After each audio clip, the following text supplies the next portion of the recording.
lower back issues ever, or knee issues? If you have either of those, and or you sit a lot and maybe you're a weekend warrior too, or otherwise, hips and hip mobility can be major issues. I got 3 short and easy non-sweat ways to improve it.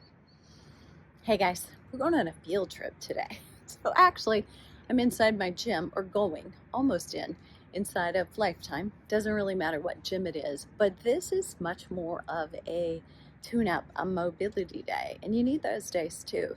So I'll show you. You have to do a warm-up before you get started. You want to make sure that you've either walked or you've jogged.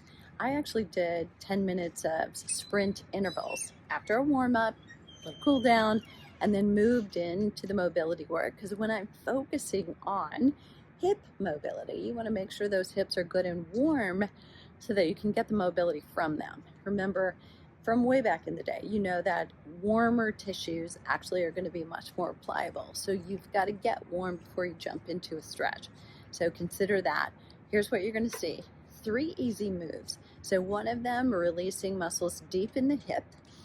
A second way to get there, using a ball if you have one. If you don't have a ball, you're going to scoot yourself close to a wall. You can also use that, and then you have to move your body closer to the wall. And third, you're going to see a drill moving, standing up, just up and over. So no sweat, but you also are going to incorporate a little bit of balance along with showing off your hip mobility. And the better you get, the taller you're going to want that thing to be. So I'll do a recap at the end, but this is going to go quick. So be ready, be warm, and then you'll be ready to actually do the exercises. So first, just to remind you, be warm. You're going to get better benefit. I like to do wall sits or something strength before as well. So first exercise, coming down to the floor or to your mat. I'm going to do a pigeon pose. You'll recognize this if you've done yoga. But the point here is you, from a plank position, bring one knee through. And please watch. So take a look at my shoulders, the position of my hips, at least the side you're able to see here.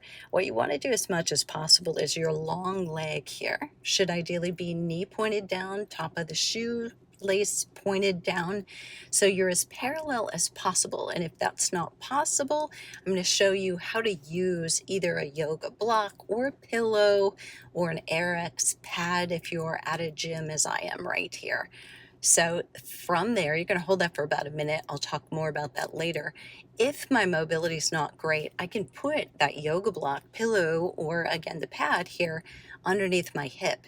Now, because it felt good to me to be down, I have less of a stretch here than I actually need. So you need to take a look at if you're there and it's too super tight, or you're very lopsided, one hip is much higher than the other, you can't get them even, that would suggest. So on this side, if you look at from the back what we see now, I probably would benefit, even though I might be a little proud to do it, a pad or pillow underneath this hip, the right side, so that both of my the bones across my hip and back are more level. You can see my right hip is really sunk, left hip is higher.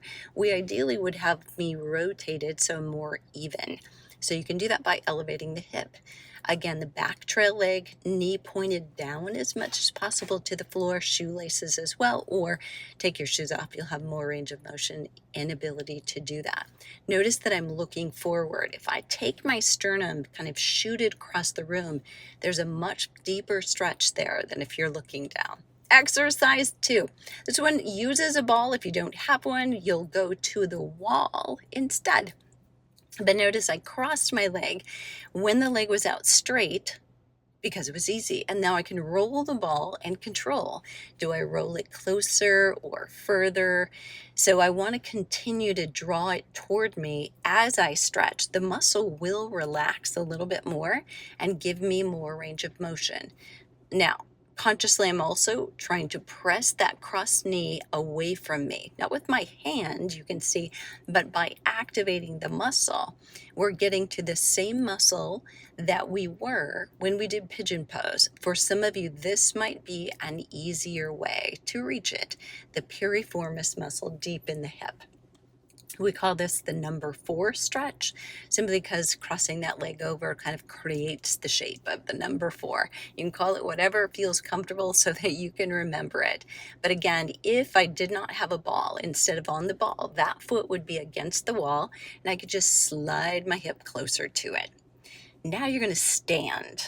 This is really more of an exercise, but what we're doing is using our mobility. We're putting it into action after we have done the stretches. Another fun thing to do would be do this first and then do the stretches and then come back to it to feel the difference. Just an easy way for you to reflect on how much did I benefit. And honestly, the results are fairly impactful fairly quickly. So if you were really tight, then you stretch and open the hip. It may reinforce for you how very beneficial a warm-up will be before exercise. So you want to do both sides. You're going back and forth, maintaining your balance as well as possible. And that is it.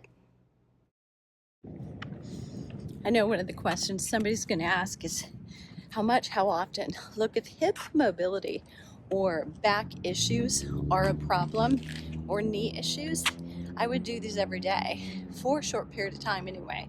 Dedicate yourself to doing it.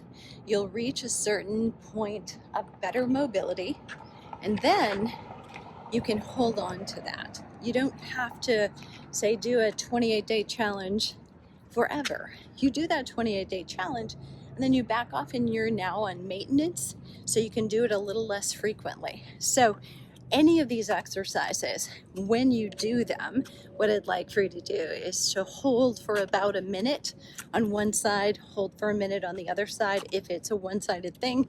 When you're doing the up and over, that'll depend a little bit on your balance, stability.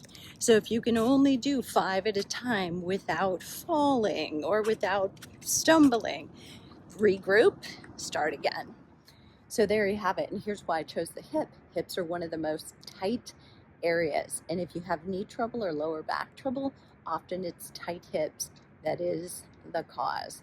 Let me know how this did for you, and if you have questions about other areas. Okay, last but not least, this is one of the best things that you can do for hip mobility after you've done the stretching and or strength training. And that is good for a walk. So, yep, I left my gym in the dust. My car is parked there. I'm going to leave from there. And yes, I could go get on a treadmill. But sunlight is so much better. Getting outdoors, exposure to sunlight, very little traffic right here. This is probably not the area I would pick a trailhead and some kind of outdoors trees, cactus. Can't get very green here unless you're doing grass like this. But getting outdoors and exposure to sunlight is actually really good for your health for so many other reasons. You also change your gait a little bit when you're on a treadmill, and that can impact your hip mobility. So, stranger things, be sure that you are actually getting outdoors, taking a stride, reaching. And when you're outside, I'm bobbing and weaving a little bit for things on the sidewalk. Some water happens to be here, but you might be trying to get over tree limbs, and all of those things are actually a little mobility and agility, and also good for your hip.